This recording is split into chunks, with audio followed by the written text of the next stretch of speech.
390 here, just finishing up the beam. Got it up on the tower, mounted.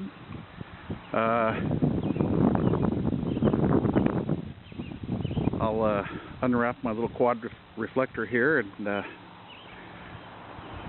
I'll have that part taken care of. Anyway, I was just working on the gamma match, just checking out the SRWs here, and I'll be damned, they're doing pretty good. Bunch of skip was coming in. Southern California, worked old Rich 149, World Radio 149 down there in Chico, pointing straight up. Just like that. Man, hot signal too. S9, 10 over S9. There's the tower tilted over. I got the tractor hooked up to it to make my life a little easier. And we'll have this sucker up in just a couple minutes. 3-element Comet without vertical elements and using the wire wrapped reflector. Works really well.